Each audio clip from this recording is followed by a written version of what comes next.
Assembly ఎన్నికలకు ముందు కాంగ్రెస్ రైతులకు ఇచ్చిన హామీలను విస్మరించిందన్నారు మాజీ మంత్రి ఎల్లబెల్లి దయాకర్. క్వింటాల్కు 500 రూపాయల బోనస్ అని చెప్పి ఇప్పుడు రేవంత్ రెడ్డి మోసం చేశారని అన్నారు.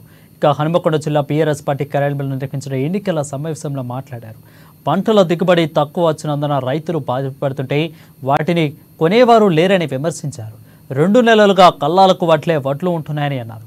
అబద్ధపు మాటలతో మళ్లీ రైతులను మోసం చేసే ప్రయత్నాలు చేస్తున్నారని అన్నారు. ఇచ్చిన ఏ ఒక్క హామీని సక్రమంగా అమలు చేయలేదని ఎర్రబెల్లి విమర్శలు గుప్పించారు.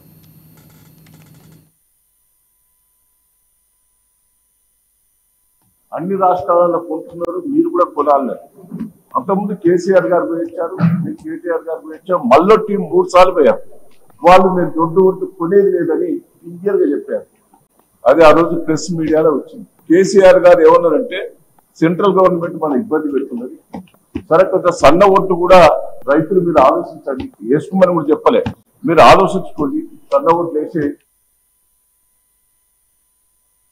సమావేశంలో పాల్గొని మాజీ ఎమ్మెల్యే బాల్క సుమన్ మాట్లాడుతూ రాకేష్ రెడ్డి గెలుపు కోసం రేపటి కేటీఆర్ సమావేశానికి విజయవంతం చేస్తామని బాల్క సుమన్ తెలిపారు. పెద్దల సభకు బిట్స్ పిలానీలో చదివిన రాకేష్ రెడ్డిని పంపించాలి తప్ప బ్లాక్ మెయిలర్, బ్రోకర్, చీటర్ అయిన కాంగ్రెస్ అభ్యర్థికి ఓటు వేద్దని కోరారు. యూట్యూబ్ ఛానల్ నడిపే వ్యక్తి నేడు పెద్ద కార్లలో ఎలా తిరుగుతున్నాడని బాల్క సుమన్ ప్రశ్నించారు. అనేక ఉద్యోగాల ప్రక్రియ రాష్ట్రంలో ఆగిపోయింది, 2 లక్షల ఉద్యోగాలు ఎక్కడికి పోయాయి అని మండలంలో ప్రశ్నించే గొంతుక కావాలి అని బాల్క సుమన్ తెలిపారు. 1000 కోట్ల లాస్ తోటి కేసీఆర్ గారు 1000 కోట్ల లాస్ తోటి ఆ రోజు కొని రైతు దగ్గర ప్రతి గింజ కొన్నారు, తడిసిన ధాన్యం కూడా కొన్నారు. 10 ఏళ్ళు చిన్న రైతులకు ఇబ్బంది లేకుండా కాపాడారు. రేవంత్ రెడ్డి గారి మాటలు కూడా ఒక్కసారి మనం